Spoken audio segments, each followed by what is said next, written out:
So first off, thank you so much for being here. I'll start with the Happy St. Patrick's Day. Happy St. Patrick's Day. It is not only a very important day for our Irish American brothers and sisters, it is also a very important day for the County of Cook, as it is the birthday of our president, Tony Preckwinkle. So please join me. Happy birthday, Tony. I just want to take a moment to, it's hard to welcome you to a subject matter like this, but it's extremely important, and it's very important for us to be aware of the challenges that are faced with so many of our typically marginalized groups throughout Cook County. And again, I want to thank the President for making this a priority of hers, as she has throughout her career, in making sure that we reject all forms of hate. So first off, again, I want to thank the President for being here. I'm joined by two of my colleagues, Commissioner Donna Miller and Commissioner Bridget Degnan. Thank you for being here. I'm also joined by the Vice President of the Metropolitan Water Reclamation District, Kim Dubuclet. Thank you, Kim, for being here as well. The Director of the Cook County Department of Human Rights, and a very important partner of ours in our work to reject hate and to prosecute where appropriate, Sisavon Baker. Thank you, Sisavon. And most importantly for our purposes today, Rabbi Abraham Cooper, the Associate Dean and Director of Global Social Action Agenda for the Simon Wiesenthal Center, and Rick Eaton, the Simon Wiesenthal Center Director of Research, who will be doing both some presentations and some discussions as to what they've discovered as to digital hate. Hate crimes of all kinds are sadly and scarily on the rise. The white supremacist hate that breeds anti-Semitism stems from the same source as all other forms of racism and bigotry. There is a nationwide surge in neo-Nazi lit drops, propaganda-driven recruitment, and hate crimes.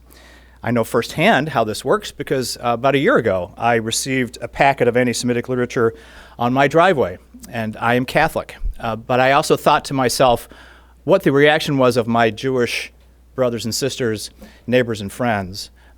It's weird enough to have a neo-Nazi in your driveway, to also then have to relive thousands of years of racism and discrimination is indeed something that I think we all have to call out.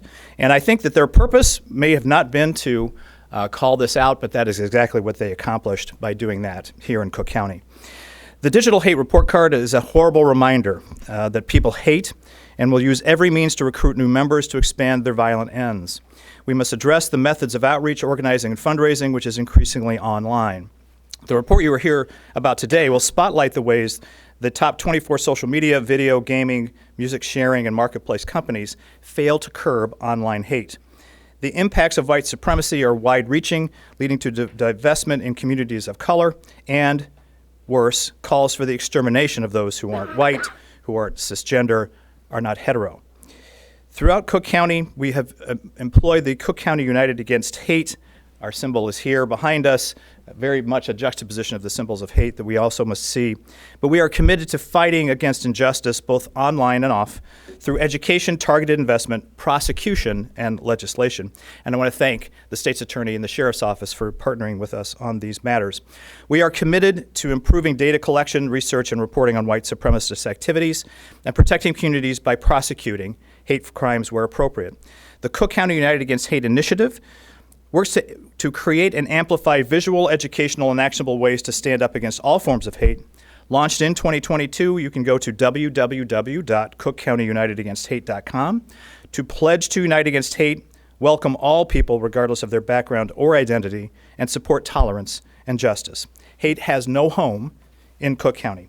It is now my very distinct pleasure to introduce my colleague, my friend, and the person we're celebrating a birthday for, President Tony Preckwinkle. Thank you. Thank you, Scott. Good morning, everybody. Good morning. Good morning. So my joke about being born on St. Patrick's Day, you know, this is a city and a county and a region in which Irish Americans have had a disproportionate political impact, and being neither Irish nor Catholic, I always say that I at least had the good sense to be born on St. Patrick's Day. So I'm grateful to the Simon Wiesenthal Center for providing this vital but disheartening data for the 28th year in a row. Making data-driven decisions is critical to combating the hate shown by those who want to harm individuals who are different from them and who seek to divide us.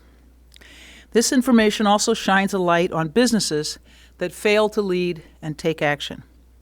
I want to take a minute to acknowledge the individuals who are with us today, are not only Cook County Commissioner Scott Britton, who brought us together, but Commissioners Donna Miller and Bridget Degnan, Sissa Von Baker, who's Director of Cook County's Department of Human Rights and Ethics, Kim DuBouclay, who's Vice President of the Metropolitan Water Reclamation District of Greater Chicago, Rabbi Cooper, who's Associate Dean and Director of Global Social Action from the Simon Wiesenthal Center, and Rick Eaton, who's the Simon Wiesenthal Center Director of Research. I want to thank all of you for your hard work and dedication to stop the spread of hate, not only here in Cook County, but across the nation and the world. Every single step that we take matters. Today we're gathered to discuss a critical topic: anti-Semitic, racist, anti-LGBTQ plus hate, thank you, and violence against Black, Latino, immigrant, and Jewish residents. Cook County has zero tolerance for racism, anti-Semitism, and other forms of discrimination and hate. My administration will continue to invest in opportunities and programs that fight hate by promoting equity and social justice throughout our region. Last year, Cook County launched Cook County United Against Hate to further demonstrate our commitment to fighting discrimination. The campaign raises awareness and provides actionable ways residents can stand up against all forms of hate. Residents can sign up online to pledge to join the movement and question hateful acts when they happen. You can go to www.cookcountyunitedagainst.hate.com to learn more. That's www.cookcountyunitedagainst.hate.com to learn more. 30 years ago yesterday, Cook County's Department of Human Rights and Ethics enacted the Human Rights Ordinance that protects residents from discrimination and harassment in employment, public accommodations, housing, and credit transactions. This was a major step to protect all Cook County residents and to ensure that folks are treated fairly and justly. Another role this department takes very seriously is providing proactive training opportunities to residents to prevent future instances of hate. Last year, Cook County hosted 160 trainings, outreach events, and meetings that reached over 10,000 of our residents. Informing residents about discrimination and racism is critical to creating a better Cook County for everyone. The county's diverse population is something I take great pride in, and diversity should be celebrated and not attacked. There's no room for hate in Cook County. Thank you.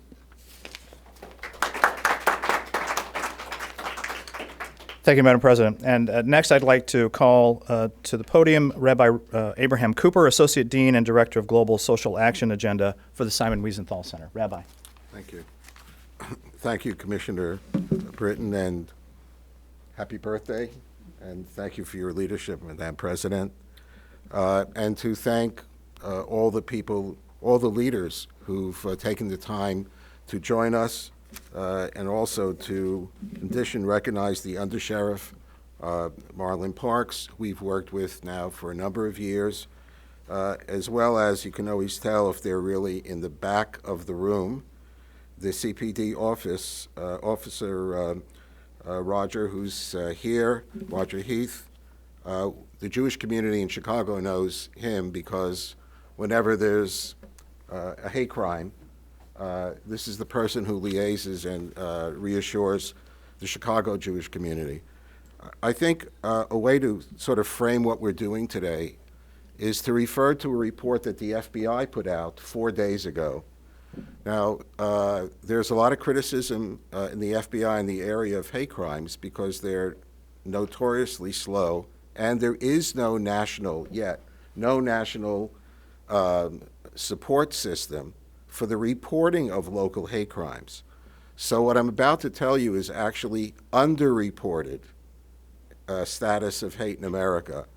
The head of the FBI confirmed that in 2021, there was a record high of reported hate crimes of 11,000 such incidents across the United States, the largest number ever.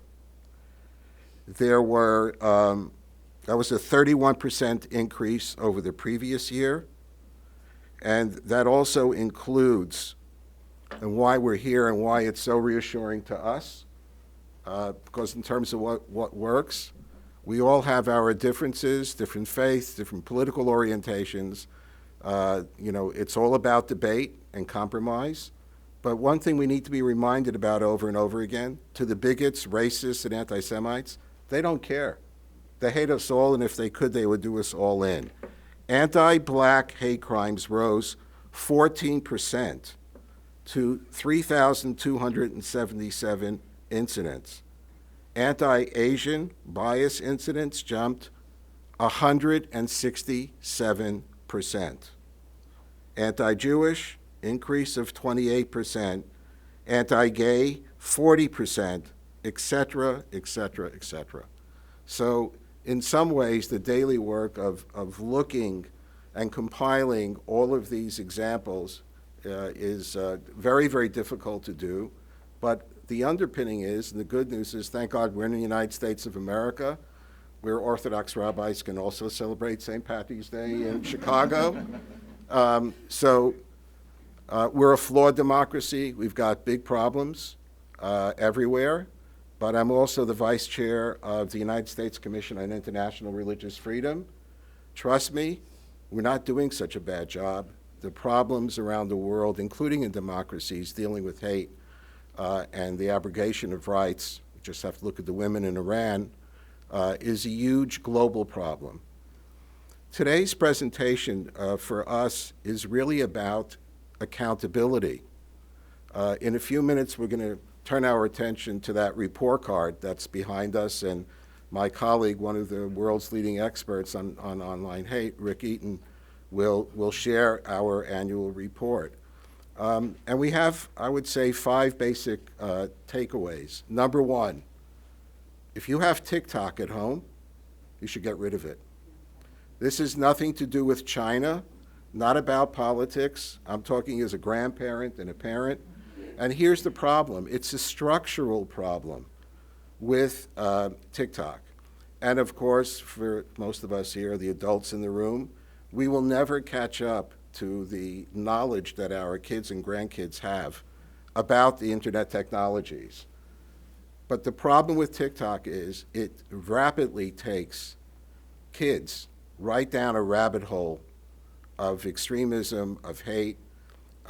We list TikTok number 1, not because it has the most problematic materials, but because it's so wildly popular with young people, and even if they're not looking for it, it's going to come at them. And once you have young people in the hold of bigots, racists, anti-Semites, you can go to Spotify for hate music. It's all on there. There's a whole subculture of hate that's waiting. Telegram is probably the motherlode of online hate today in the world. And those of you who will come and sit with us for the actual presentation, you won't be surprised that the 3rd listing is Twitter. We had big problems with Twitter for many years before Elon Musk. Unfortunately, any hope that we may have had that there would be a page turned when it came to fighting hatred and racism and anti-Semitism, so far it's AWOL, and the impact has been devastating. The 4th takeaway is really in terms of our community, but also beyond. The statistics on anti-Semitic hate crimes are soaring across the United States. It's amazing that we have, in terms of pushback on the low-tech hate, the flyers that are going in front of people's homes. Somebody in this country stood up and said, I'm not going to take it. He happens to be Cook County Commissioner Scott Britton. And he did something, helped to lead the charge here, to help create the momentum that I would characterize in the following way. We're named in memory, but in honor of Simon Wiesenthal. He was the Holocaust victim. He lost 89 members of his family, barely survived, and went on to become the famed Nazi hunter and humanitarian. He was once asked, was he surprised by how many Nazis there were? And he said no. I was only surprised by how few anti-Nazis there were. And I bet that if the reaction to the low-tech hate would be similar to how Chicago responded, we would see that kind of behavior begin to slip away, because this is all about intimidation, it's all about recruitment, it's all about changing the narratives in our community. So again, I want to thank you also personally for stepping forward and doing what we should be doing in democracies. The last item is also one that we need a lot of help on. This is the first time ever that we have added Amazon to the list of the companies. Now, you might say, well, Rabbi, we know you have 3 daughters and maybe you want them to get less items, etc. So here's our problem that's now emerging with Amazon. They are the behemoth in economic engine here and elsewhere. They have now begun to monetize hate. They allowed for the third-party sales of swastika jewelry. Bad enough. But as we all know, remember when you're about to check out, you have this little reminder from Amazon, well, if you like this item, well, you like a certain necklace, we have something else for you, and you land up spending $150, which is there. In the case of the Nazi jewelry, they said, well, if you bought this item, you may like this other item, which was a full-face mask used by neo-Nazi groups on both sides of the Atlantic. Now, I travel a great deal. I was just in Tokyo, made a presentation to the Japanese there about how they're depicted in China and vice versa. This is a global challenge. And to Amazon, it's not because they're the worst culprit in the room. We need to stop this kind of economic activity before it becomes a trend. Could you imagine if you can order from Alphabet in Beijing or from Amazon here in the United States a hoodie, a mug, a T-shirt that is going to have one of those one-liners of bigotry and hatred? Imagine getting on a flight and everywhere you look, you begin to see these kinds of penetration of hate into the mainstream of our lives. So at the end of the day, yes, we need better training of police. We need to also get parents involved and sit down with their kids, because most of the young people here in Cook County and out in LA, if you ask them, when you show them the material, are you surprised by it? They said, no, we see this stuff every day. They don't just share that information with their teacher or with their parents. So involving young people, educating our kids about what they're likely to see on the internet is extremely important. But nothing will change for the better unless and until the big boys in the block online that are making millions and billions of dollars make a commitment to degrade the marketing capabilities of the racists, bigots, and anti-Semites. I want to emphasize that our approach is this is not about speech. It's about the marketing of hatred. It's about companies that are making a lot of money, and we're grateful for the work of the PDs, of the FBI, of Homeland Security, of other agencies worldwide, obviously our great team. We need everybody involved in pushing back because we're all potential victims. So very grateful for this opportunity, and it's kind of a strange way to celebrate your birthday, but this is actually our report. You'll see later on that you just push it out and put it into your computer, but we want you, Madam President, to be the first person Thank you. to receive, unfortunately, the ugliness, the snapshot of the ugliest, but also a reminder to all of us that whatever our differences are, whether they be political, religious, ethnic, racial, sexual orientation, to the bad actors, it doesn't make a difference. They want to do us all in. So We need to create new coalitions. We have to redouble our work, and it's so great to come to the home of the commissioners here in Cook County. You didn't wait for the Simon Wiesenthal to show up. You're already deeply engaged in this, and we want to reassure you have a partner going forward in the future. Thank you. Thank you. Thank you. Thank you, Rabbi.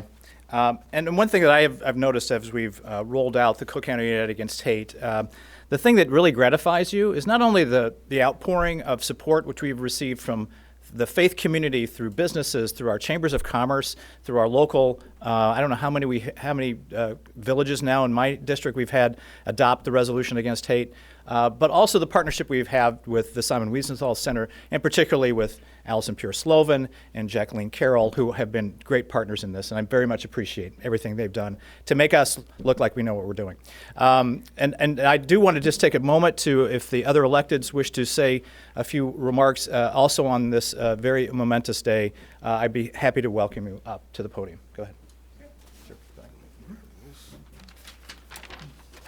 Thank you, Commissioner Britton. I'm Cook County Commissioner Donna Miller. I want to thank you again, Commissioner Britton, President Preckwinkle, for having us here today, and the Simon Wiesenthal Center's annual Digital Terrorism and Hate Report.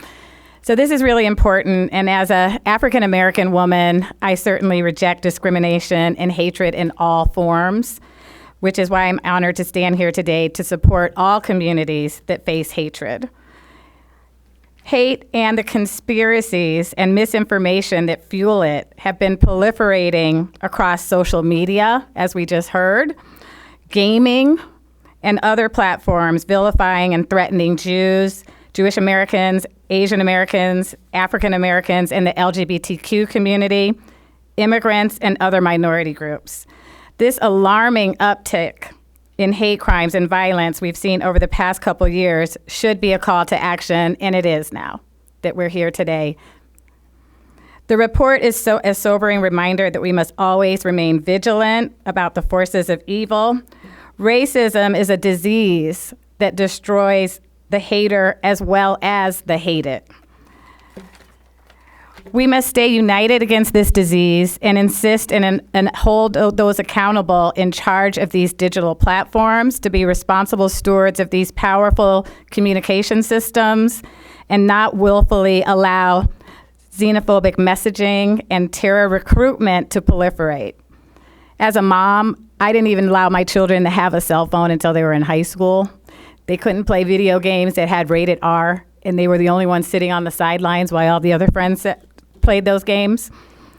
And they didn't get on social media until they were later in life, probably not even as much now. It's especially important to protect our children, and as the community, we're the ones who have to do that. They're often targeted because they use these platforms more and more to communicate, and they just think of it as something normal, and it's part of their everyday life. But we must continue to call it out and root out hate in all its forms and make our communities safer. I'm very proud to represent one of the most diverse districts in Cook County, and we celebrate this rich diversity and all the cultures. It's our diversity in Cook County that makes our state, our country, and our county great, and why I'm proud to be a lifelong resident of Cook County as well. It's unfortunate that this report is necessary, but here we are, thankful that it's here, and thank the Simon Wiesenthal Center for being steadfast in its desire to inform and shine a light on racism, confronting it wherever it takes hold. Hate has no home in Cook County. Thank you.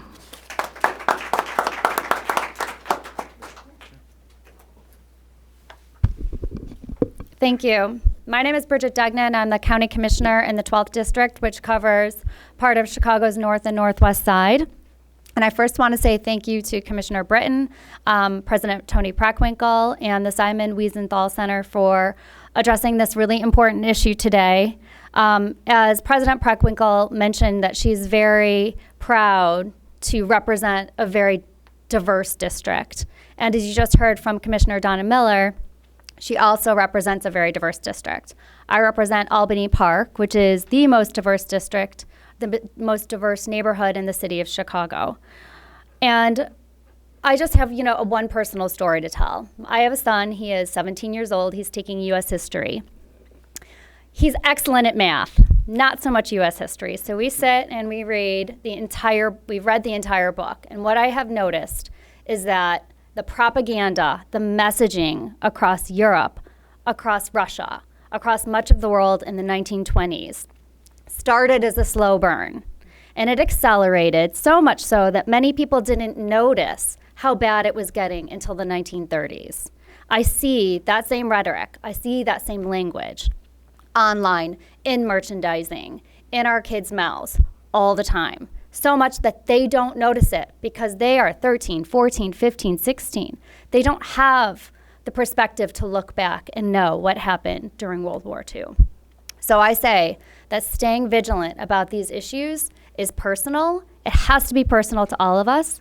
We have to make a stop to it. We have to take our responsibility as leaders in this community as seriously as we can, because we're all a part of this. And if we do not stop it today, as we have heard with the uptake in attacks against all of our communities that are historically have been targeted, it will get worse. We have heard this time and time again. So I'm glad that we are sitting here today, having a press conference, having the leaders in our community address this, making it personal, and ensuring that hate really does have no home in Cook County. Thank you.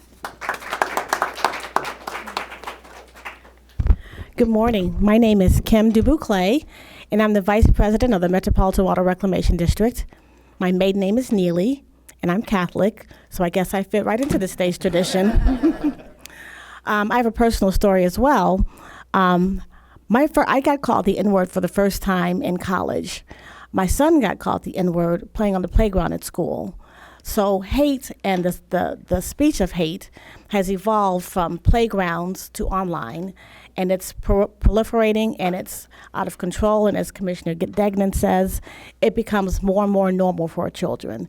They see these things, they think it's normal, and then they continue it and they repeat it. Sometimes they try and hide from it. It becomes a real problem. I have two almost adult children who kind of grew up with social media, and I've had to try and censor what they do and how they respond to different things. So I'm very intimately aware and involved with how this can affect our young people and adults. But I want to thank President Preckwinkle and Commissioner Scott Britton for having me here today. I'm happy to be involved in this.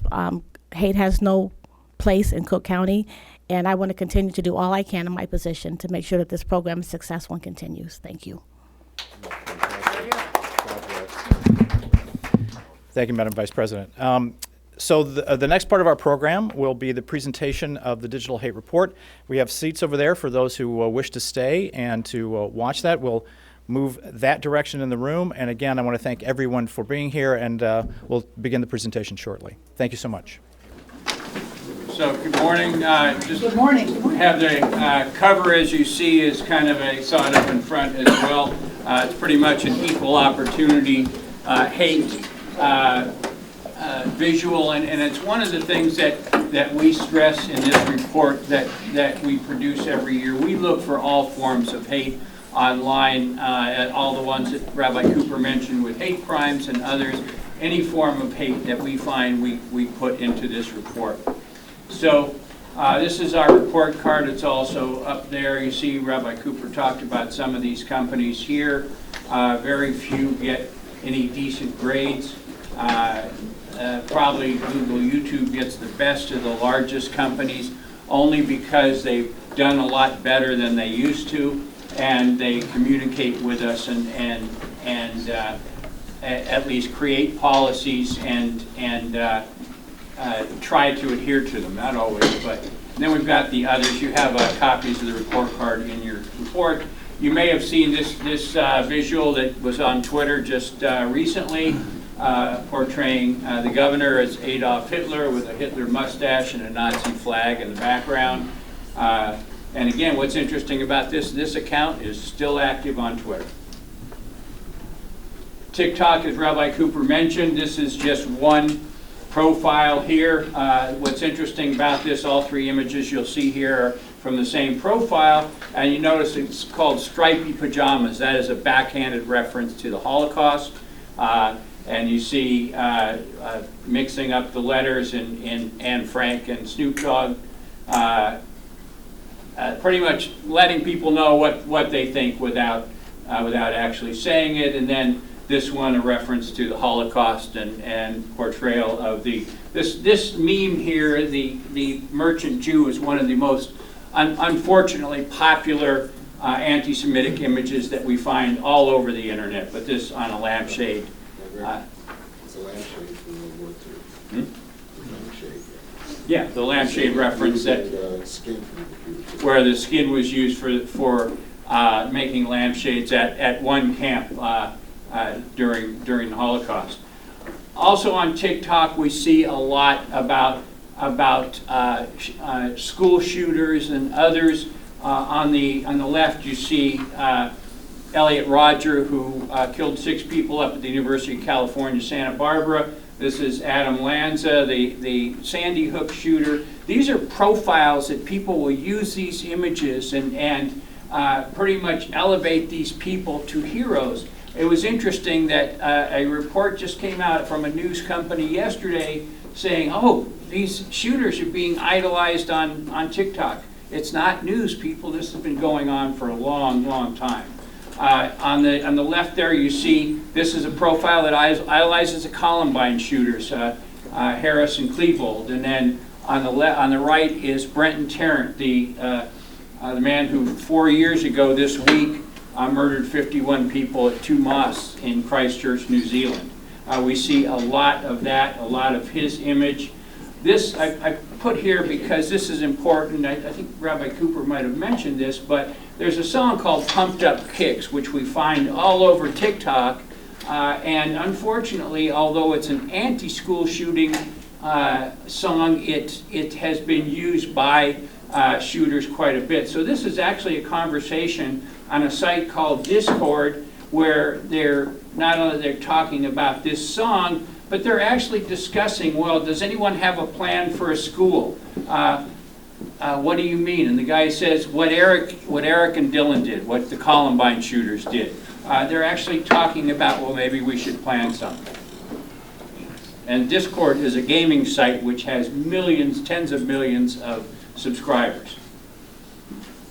As Rabbi Cooper mentioned, the rabbit hole on TikTok. This is from a profile that our Associate Director of Research, Emily Thompson, uses. And once you go down that rabbit hole, it's recommending all these various sites that are associated with extremism. And you can tell by the symbols that are used on the profile, the sun wheel and the Celtic cross, not exclusively white supremacy symbols, but heavily used by the white supremacy movement. More about Brenton Tarrant in different profiles. Again, the sun wheel. Somebody made a video of a sun wheel cake. And then you see the sun wheel. This is the way Brenton Tarrant was dressed when he attacked the mosque.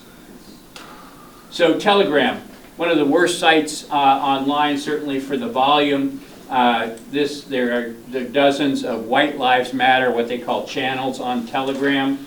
That's a Discord one up at the top there, a gaming thing. But there are many of these. The main one, different countries have White Lives Matter, a resource page to download flyers and things like that. And then they put out things like this, where they're actually saying, well, these dates are dates that we should go out and do our flyering and stickering and so forth. And then you see one of their flyers on the right. One of the worst things that we find online, and we find it all over Telegram, is something called accelerationists. These are extreme neo-Nazi white supremacists who follow the teachings of James Mason, who wrote a book called Siege. These guys have been promoting the attacks on infrastructure. Their goal is essentially to destroy society as we know it. And we've seen exactly what happened. We saw attacks on power stations in North Carolina. 2 of these accelerationists were arrested a few weeks ago, planning to essentially shut down the city of Baltimore by attacking the power stations around the city. So we see a lot of this. They put out videos and publications new ones all the time. This one, The Hard Reset, just came out in July, but we've had new videos just this week, essentially promoting the destruction of society. And then there's another date here, the 14th Day Initiative. They have tried to promote the idea they should do things on the 14th of the month. Why? Because there's a saying called the 14 words. We must secure the existence of our people and a future for white children. It's very popular with the white supremacists. They use it quite a bit, so they've created this 14th Day Initiative. Others, this is a Europa, The Last Battle, kind of rewrites history, especially relating to the Holocaust. It's a video, that's a Telegram page, but here is a description that was posted to IMDb, the movie database, with a total rewrite of history promoting this particular movie. So we find it on these mainstream sites as well.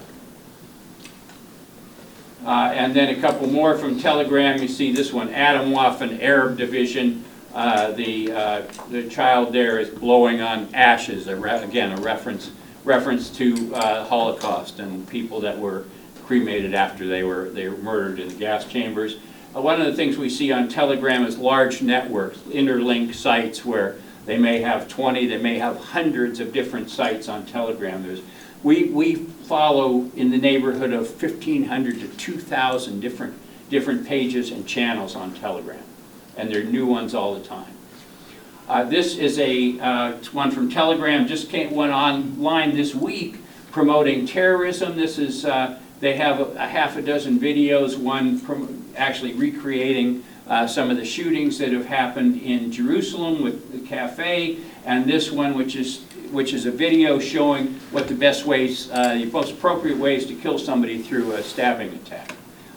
This site went online within 1 day. They had over 400 subscribers just in 1 day, overnight. So they'll have probably a lot more by now.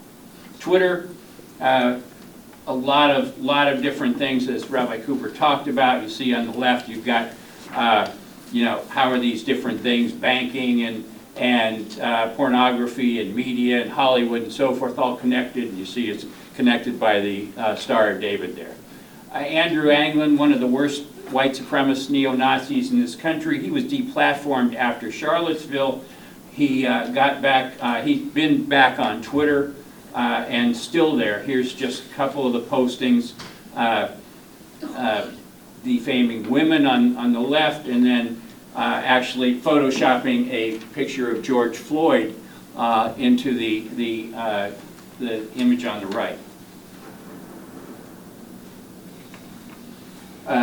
Other Telegram, on Twitter, you've got Ye is Right supporting his anti-Semitic comments. That's on Twitter. This Crew 319 is out of Iowa. They are both on Telegram and Twitter. And then this is kind of interesting because when Twitter did this, they had done pretty well in doing the right thing on Twitter. They let a lot of these people back. They should have known better. These are just two examples of people who got back on Twitter after it was taken over, and Fuentes on the left was kicked off within 24 hours. Anjem Chowdhury, who's a cheerleader for jihadist attacks and so forth, he was kicked off not long afterwards, after he got back on. Same thing here. You've got, these are about the recent attacks on Jews in the areas around Jerusalem, and they're actually posting not only celebrations of these murders, but actual pictures of those that were killed, and celebrating the shooters, usually as martyrs after they've been killed by law enforcement. And these show up on Twitter, and there are dozens, if not hundreds of them, every time there's an attack. So Rabbi Cooper mentioned online anti-Semitism. This is Goyim Defense League. This is probably similar to the flyer that Commissioner Britton got at home. This group has been doing all kinds of things around the country. They distribute these flyers online. Somebody prints them out, puts them in your yards. But we focus on that one specifically because just a couple of weeks ago in Los Angeles, 2 Orthodox Jews on successive days were shot outside of synagogues. And the shooter, Jamie Tran, actually referred to this particular flyer as part of his inspiration for committing those shootings. Unfortunately, LAPD got very serious about these attacks, and after the second one, almost the next day, he was arrested. Otherwise, this could have gone on for a long time. And this is just some of the websites. Goyim Defense League is one of the most active groups in the country. This is called a mapping project, mapping all the Jewish organizations in the Boston area, but not just the Jewish organizations that support Israel, but other Christian organizations and groups that support Israel as well. And the video which goes along with it says, like all other racist groups, each one will have to be dismantled. But before we go on, I want to add the mapping project concept is, I think, one of the most serious developments. There are experts who think it actually originated with the Iranians, but when you have, this is sort of like a guide to a potential lone wolf. Say, well, I want to go out and do something. It identifies Jewish community centers, a number of churches that take regular trips to the Holy Land, libraries. It is literally a mapping project for potential violence and terrorism. And this kind of activity online, again, you look at it, this particular quote-unquote project targets Jews. God forbid, in the cities that we live in Chicago, LA, or New York, if you start having this kind of proliferation online, we need to remember we're not necessarily talking about mass movements. It's a matter of quote-unquote inspiring a few people to be quote-unquote brave enough to act out that way. And we consider this to be one of the most serious developments of the last 12 months. And you see they're planning to roll it out in all states. So this is actually an Australian guy, but you see the image on the left, Make Jews Afraid Again. And it's an Australian guy who actually gave us our cover here too, so I put it back on again. This is the Black Hebrew Israelites, which they've been around for years, but they got a lot of attention because they were supportive of Kanye West and his statements, his anti-Semitic statements, saying that he's actually one of the real Israelites. The Black Hebrews believe that they are the descendants of the tribes of Israel. This is an Amazon image of the video and book that Kyrie Irving promoted on this same subject. And this led to actual confrontations outside the Barclays Center in Brooklyn at one of the Nets games where Irving was playing. And again, you see, you so-called fake Jews, you are the seed of Satan. And that unfortunately comes from these two passages in the Bible.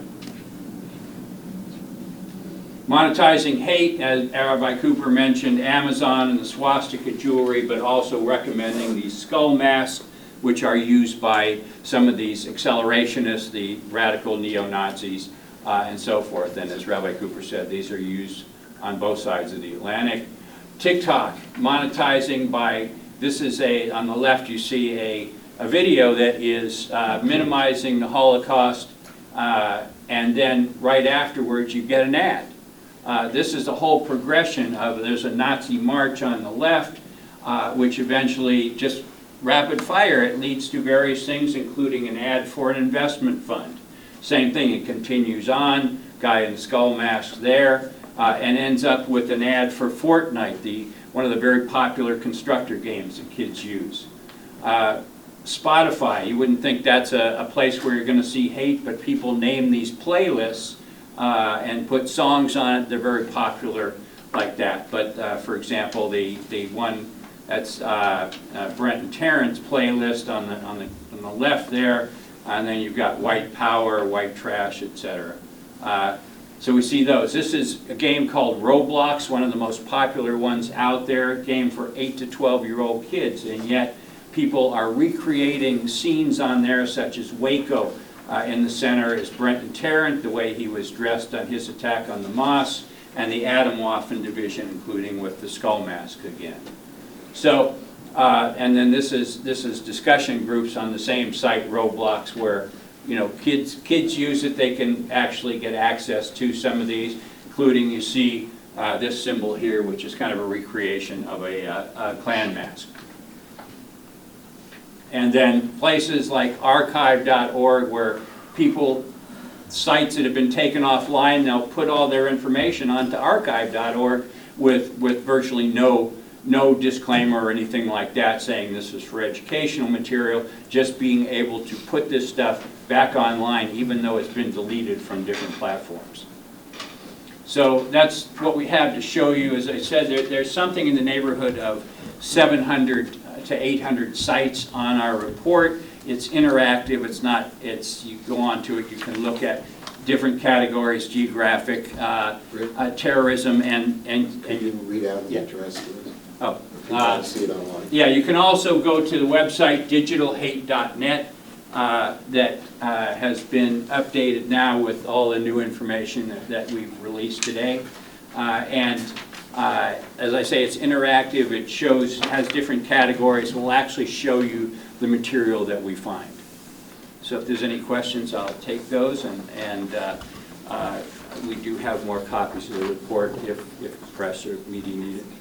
I'm with the Chicago Tribune. Sure. We obviously care about all of this, but our readers specifically care about Cook County and Chicago in the Midwest. Do you have Midwest-specific data, or can you speak a little bit to the relationship that you had with Cook County Sure. that went into this? Well, we obviously we have a good relationship with Cook County. We've done presentations at CPD. We've done presentations out in Skokie with the various departments in those communities and so forth, talking about these issues, talking about basics of anti-Semitism, because a lot of the flyers were up there in the northern suburbs. And here in the Chicago area, you actually have people that are being inspired by Goyim TV with those flyers like the one Commissioner Britton read, but they're creating their own, targeting law enforcement, targeting elected officials and so forth, which is kind of interesting, but they're inspired by those. But also we have had entries. We had one guy here in Chicago, one of the worst profiles we've ever seen, put on a site called vk.com, which most people are not even familiar with. It's a Russian social networking site, but one of the most vicious anti-Semitic sites that said, I'm going to kill Jews, and anybody that targets me, I'm going to go out and kill these people. So we turned that over to the FBI in LA. They contacted the FBI here in the Chicago area. They went out to meet him, and this guy is so angry. What did he do? He threatened the FBI agents that came out to see him. They eventually tried him, and he went to prison for about 5 years. We've had other sites here. We don't have specific data about the Cook County area, but the problem is that all this stuff is global. Doesn't matter where you see it, these people are inspired by it, especially like the accelerationists. And Rick, I can share with you one statistic that we have discovered, that in the state of Illinois since 2020, we've had a 350% increase in anti-Semitic incidents just over the last, which actually that's probably 2 years worth of data. So there has been that. Now it's not specific to Cook County, but that's Illinois, and it's mostly going to happen here because we have the largest concentration of Jewish people. I can also tell you that I had a personal experience myself. While I am 62 years old, I do play a couple of video games online, and I play with people all over the world. And I was playing against someone whose screen name was Zyklon B. Zyklon B being the gas that was used to kill the Jews in concentration camps. So I reached out to the game designer, and I said, look, you can't have people with those names. This is not a First Amendment issue. This is a private company. You don't have to let them play. Pick another name. And they will not do that. They will not edit. And these are children playing these games. And that's exactly, I have a 19-year-old, and I know that this stuff happens constantly, particularly with these gaming platforms where you can actually message back and forth, which I don't allow. And we've had similar gaming issues here in Illinois targeting junior high school and high school Twitter kids. handles, for example. Twitter handles Same- also. Exactly same the thing. thing. Yeah. And a lot of stuff relating to some of the colleges and so forth. So yes, we have done a lot here. Like I say, I don't have specific numbers, but unfortunately, it's all what's local these days is global. So also, recall that last year's press conference took place in one location that I thought I would never be, and that was the the Cook County Jail, because some of the officials from the jail system were targeted with the kinds of flyers, I think including the #2 guy who has Leo a name. Schmidt. Leo Schmidt. He's not even Jewish, and there he is right up among the, the stars. So we actually held a press conference there, and you see the tweaking on these flyers depending on which part of the country it's in, and the way we tried to position in the presentation, because it really applies to every group. People think it's just words. Every action starts with words. And then when you have the action, you have the, if you will, the committed professional racists. They're waiting to post that immediately, recycle, and try to expand. And obviously, gaming, music, these areas, we're dealing with sophisticated, committed people who happen to be, bad players. And one last point about statistics. They're really important. I started my presentation with stats. But one thing we know about what has changed as a result of the internet, and especially social media, everything local is global, and everything global is local. Local officials, parents, kids can do everything right. We know one thing: unless the companies decide to make a sea change in their business models, it's not going to bring down the number of incidents. The kinds of things like what was done here with Cook County United, when they see that as a response to what they did, they'll look for other ways to make their impact. If there's no pushback, then they just take their flyers to each of the media markets, go around, and then someone will call the police or will call the media, and again, it gives that kind of impression. The whole goal here is dehumanization, intimidation, leading to, God forbid, who knows where. But again, I want to come back to emphasize one thing, because I think this is something that every family should be discussing. Maybe every parent should be making a decision. Okay? TikTok doesn't have the most hate, but it is a super highway to some of the worst stuff. We're just dealing with hate. We didn't talk about some of the other activities, pedophilia. This is not a political endorsement of any hearings or anything else. You do not need this kind of product or app in your home. But if you do take it down, please discuss it with your kids and explain they're not being punished for something. If you explain to young people why it is that you're doing, that becomes a teaching moment in a home, and they're, as we know, few and far between. So we're grateful for all your being here. Madam President, again, happy birthday and thank you for coming. And I can imagine that you probably have to be somewhere else one day. We're going to be here longer. Anybody wants to stay longer for questions, but let the rabbi release some of the elected officials. Thank you.